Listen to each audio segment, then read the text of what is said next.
दोस्तों, रामायण में एक मुख्य पात्र है कुंभकर्ण, जो कि रावण का छोटा भाई था। रावण का यह भाई इतना विशाल और भयंकर था कि एक दिन में कई गांव का भोजन वह अकेला ही खा जाता था। इसके बाद भी इस भयानक राक्षस का पेट में चूहे नहीं बल्कि हाथी कूदते थे। भूख शांत न होने पर कुंभकर्ण प्रजा को भी खा जाया करता था। ब्रह्मा जी भी कुंभकर्ण की शक्ति से चिंतित थे, क्योंकि उन्हें इस बात का पता था कि आज नहीं तो कल इस दानव की भूख की वजह से दुनिया में हाहाकार मचेगा। इसीलिए जब कुंभकर्ण एक बार तपस्या कर रहा था और उसकी तपस्या से ब्रह्मा जी खुश हुए, तो उन्होंने कुंभकर्ण से कहा कि मैं तुम्हारी तपस्या से खुश हूँ, मांगो क्या क्या वरदान मांगना चाहते हो। इस पर कुंभकर्ण ने सोचा कि वह इंद्रासन मांगेगा और वह एक योद्धा बन जाएगा। लेकिन ब्रह्मा जी को पहले से पता था कि कुंभकर्ण वरदान में क्या मांगेगा। इसलिए ब्रह्मा जी ने सरस्वती माता से प्रार्थना की कि वह कुंभकर्ण की जीभ पर विराजमान हो जाए और उसकी मति पलट दें। सरस्वती माता ने ऐसा ही किया। जब कुंभकर्ण ने ब्रह्मा जी की तपस्या की तो वरदान में मांगते समय देवी सरस्वती कुंभकर्ण की जीभ पर विराजमान हो गई और परिणाम में यह हुआ कि कुंभकर्ण ने इंद्रासन मांगने की जगह इंद्रासन मांग लिया। ब्रह्मा जी मुस्कुराए और उन्होंने तथास्तु कह दिया ताकि सृष्टि की रक्षा हो सके। लेकिन जब यह बात में रावण को पता चला कि उसने सोचा कि वरदान से तो कुंभकर्ण हमेशा सोता ही रहेगा। इसलिए रावण ने ब्रह्मा जी से विनती की कि कुंभकर्ण को 6 महीने सोने और 6 महीने जागने का वरदान दें। रावण की विनती पर ब्रह्मा जी ने कुंभकर्ण को 6 महीने सोने और 6 महीने जागने का वरदान दिया, जिससे कुंभकर्ण 6 महीने सोता और 6 महीने जागता था। दोस्तों, इस वरदान के बाद कुंभकर्ण सो गया और जब वह 6 महीने बाद उठा तो पूरी लंका में हाहाकार मच गया, क्योंकि उसकी शरीर किसी भी बड़े पहाड़ की तरह से था। उसे उठते ही भूख लगी। सबसे पहले उसने लंका में खाना ढूंढना शुरू किया। उसने लंका की वाटिका फल तोड़कर खाए, लेकिन फिर भी उसका पेट नहीं भरा। तो उसने जो है लंका के से बाहर निकलकर लोगों को खाना शुरू कर दिया।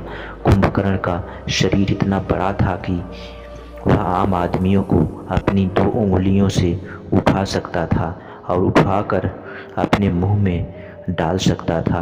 दोस्तों, जब रावण ने मंदोदरी से शादी की तो उसके बाद उसने दैत्यपति बल से भाई कुंभकर्ण के लिए उनके यहाँ रहने वाली एक कन्या वज्रबाला का हाथ मांगा।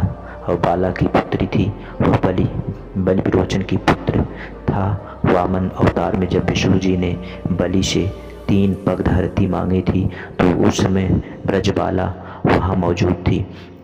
और इन सबको देखने के बाद ब्रजबाला एक बलशाली कन्या बन गई थी। उसे हथियार बनाने की अच्छी समझ थी। रावण के कहने पर कुंभकर्ण और ब्रजबाला की शादी हो गई और ब्रजबाला कुंभकर्ण के साथ लंका आ गई और लंका में बड़े बड़े हथियार बनाने लगी थी। कुछ समय बाद ब्रजबाला और कुंभकर्ण के 2 पुत्र ने जन्म लिया, जिनमें से एक का नाम कुंभ और दूसरे का नाम निकुंभ था। इसके अलावा कुंभकर्ण ने 2 शादियाँ और की और यह दोनों शादियाँ उसने अपनी मर्जी से की थी। कुंभकर्ण की दूसरी पत्नी का नाम कर्कट था और कर्कट राजसी थी, जो एक सह्याद्री और की राजकुमारी थी, जिस पर कुंभकर्ण का दिल आ गया था। और बाद में कुंभकर्ण ने कंकट से शादी कर ली। कंकट से कुंभकर्ण के पुत्र भीमासुर का जन्म हुआ था, जो कि एक राक्षस था। कर्कटी कुंभकर्ण के साथ लंका में नहीं रहती थी, वह पर्वत पर रहती थी और अंत तक वहीं रही। तो कुंभकर्ण का तीसरा विवाह जो है के महोदर नाम राजा की कन्या अदिति माला से हुआ था, जो बाद में लंका ही रहने लगी थी। कुंभकर्ण की पहली पत्नी ब्रजबाला को रावण ने लंका की शस्त्र बनाने वाली सेना का प्रमुख नियुक्त किया था, क्योंकि उसे शस्त्रों का बारे में काफ़ी गहरा ज्ञान था।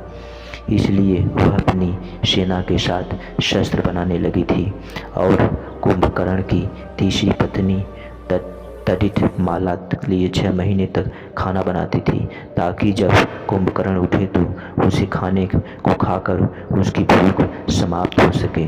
दोस्तों, रावण और कुंभकर्ण की हमेशा से राक्षस नहीं थे, बल्कि एक श्राप के मुताबिक वह राक्षस बने। धर्म ग्रंथों के अनुसार भगवान श्री विष्णु के दरबार में जय और विजय नाम के 2 द्वारपाल थे। एक बार सनक, सनातन और संत कुमार नाम के 4 मुनि भगवान श्री विष्णु के दर्शन करने के लिए पहुँचे। इस दौरान जय और विजय नाम के श्री विष्णु के 2 पहरेदार ने उनकी हंसी उड़ाते हुए उन्हें रोकने की कोशिश की। इससे मुनि क्रोधित हो गए और उन्होंने श्राप देते हुए कहा कि तुम्हारे कर्म तो असुरों जैसे हैं, तो असुर बन जाओ, यह तुम्हारा कोई कर्म नहीं। पर जय और विजय को अपनी गलती एहसास हुआ और उन्होंने मुनि से क्षमा मांगी। इस पर मुनि ने कहा कि मैं श्राप तो वापस नहीं ले सकता, लेकिन इतना कर सकता हूँ कि तुम्हें हमेशा के लिए नहीं बल्कि 3 जन्मों के लिए ही राक्षस योनि में रहना होगा, और तीनों ही जन्म में तुम्हें मुक्ति देने के लिए भगवान श्री विष्णु स्वयं आएंगे। उसके बाद तुम पुनः इस पद पर प्रतिष्ठित हो जाओगे। अगले जन्म में जब कुंभकर्ण को अपनी शक्तियों का पता चला तो उसे अपने ऊपर घमंड हो गया और भगवान विष्णु को युद्ध के लिए ललकारते हुए कुंभकर्ण बैकुंठ पहुंच गया। और यहाँ भगवान विष्णु के साथ इस असुर ने अपने पुराने रूप मधु के रूप में कटप के साथ मिलकर 5000 साल युद्ध किया था, और जिसका जिक्र देवी भागवत पुराण में मिलता है। पुराणों के अनुसार पूर्व जन्म में मधु और कैटभ कुंभकर्ण नामक असुर था और उसका भाई कटप था। भगवान विष्णु से युद्ध करते समय जब 500 साल हो गए, तब देवी योग माया ने उनकी बुद्धि का हरण कर लिया, जिससे मधु और कैटभ को लगा कि विष्णु जी हमसे डर गए। इसलिए उन्होंने घमंड में आकर कहा कि विष्णु, तुम हमसे कोई वरदान मांग सकते हो, मांगो, तुम्हें क्या चाहिए। तभी भगवान विष्णु ने कहा कि तुम अपनी मृत्यु का उपाय बताओ। अपने ही वचन में फंसे हुए मधु कैटभ और कुछ नहीं कर सकते थे। तभी उन्होंने बताया कि उनकी मृत्यु केवल भगवान की जंघों पर हो सकती है। यह सुनते ही भगवान ने अपने शरीर का विस्तार करना शुरू कर दिया। अपनी जांघ में फंसाकर उन दोनों असुर का सुदर्शन चक्र से द्वारा धड़ से अलग कर दिया। लेकिन राक्षस योनि में जन्म लेने की वजह से मधु कैटभ का जन्म फिर से हो गया। तभी केटभ ने भगवान से प्रार्थना की कि प्रभु, अब हम इस राक्षस योनि से मुक्त होना चाहते हैं। इस पर विष्णु जी ने मुस्कुराकर कहा कि अभी और समय है। तब कैटभ कि भगवान की आप हमें किस रूप में मिलेंगे, हमें कुछ तो बताइए। तब विष्णु जी ने कहा कि त्रेता युग में मैं एक असहाय राजा होगा, जो कि अपनी पत्नी को ढूंढते हुए तुम्हारे राज्य के समीप आऊँगा। तुम अपने राज्य और अपने बड़े भाई की आज्ञा का पालन करते हुए मुझसे युद्ध करोगे और मेरे हाथों ही तुम मारे जाओगे। इतना कहकर विष्णु जी अंतर्ध्यान हो गए। दोस्तों, कुंभकर्ण को कुंभकर्ण बनने का वरदान विष्णु जी ने उसको उसके पिछले जन्म में ही दे दिया था। दोस्तों, त्रेता युग के समय रामायण में भी कुंभकर्ण के पूर्व जन्म का उल्लेख मिलता है। असल में एक आरसी के श्राप के अनुसार कुंभकर्ण जंगल में एक भटक रहा था। उसी समय वहाँ पर विष्णु जी के रूप में एक चरवाहा आया, जिसकी कुंभकर्ण से लड़ाई होने लगी। कुंभकर्ण इतना बलशाली था कि विष्णु जी से हार मानने के नाम ही नहीं ले रहा था और कुंभकर्ण ने विष्णु जी से एक लंबा युद्ध किया। जब विष्णु जी ने देखा कि कुंभकर्ण हार नहीं मान रहा है, तब विष्णु जी ने असली रूप में आकर अचानक उसकी हाथ पकड़ लिया, जिसे देखकर कुंभकर्ण ने उनसे कहा कि भगवान, आपने कहा था कि आप ही इस राक्षस योनि से मुझे मुक्त करोगे, इसलिए मैं आपको ढूंढते हुए जंगल में भटक रहा हूँ। उस समय भगवान विष्णु ने कहा कि तुम मुझे मत ढूंढो, जब समय आएगा तो मैं तुम्हें खुद ढूंढूंगा। इसके बाद भगवान विष्णु ने श्री राम का अवतार लिया और अयोध्या को अन्न धन्य किया। दोस्तों, कुंभकर्ण के बारे में कहा जाता है कि वह दूरदर्शी था और उसे पहले से ही पता था कि श्री राम कब लंका आकर उसका उद्धार करेंगे, लेकिन अपने उद्धार से पहले उसने अपने भाई होने का भी धर्म निभाया। असल में जब श्री राम माता सीता के लिए लंका पर चढ़ाई की और लंका वासियों से युद्ध करने लगे, तो यह सब देखकर रावण ने अपने भाई कुंभकर्ण को जगाया। बड़ी मुश्किल से कुंभकर्ण जागने के बाद रावण ने पूरी बात कुंभकर्ण को बताई। तब कुंभकर्ण ने रावण को समझाते हुए कहा कि भ्राता, आपके पास 5 कन्याओं में पूजित दुनिया की सबसे सुंदर कन्या मंदोदरी है, जो कि आपकी धर्म पत्नी है और आप मेरी माँ समान भाभी हैं।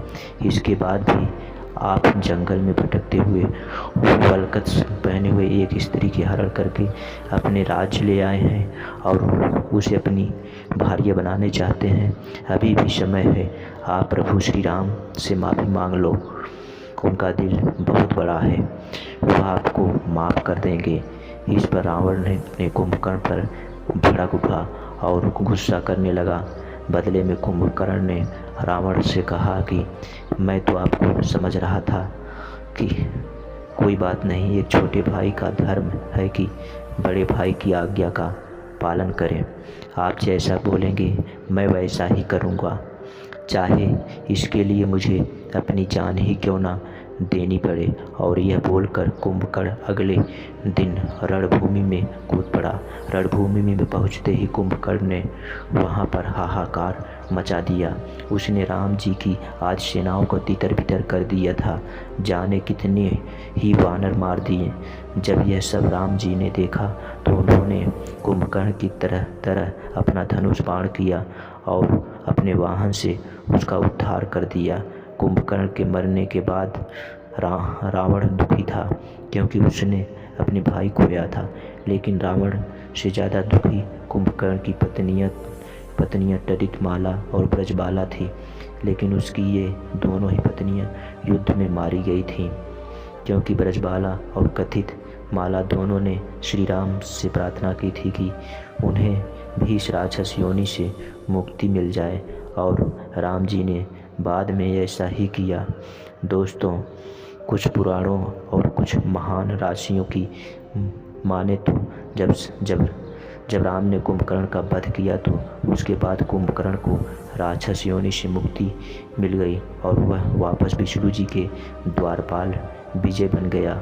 और ग्रंथ भी इसी तरह इशारा कर रहे हैं कि 3 बार राक्षस योनि भुगतने के बाद आज कुंभकर्ण वापस अपने असली अवतार विजय के रूप में, विष्णु जी के द्वारपाल के रूप में पुनः जो है उस पद पर प्रतिष्ठित है।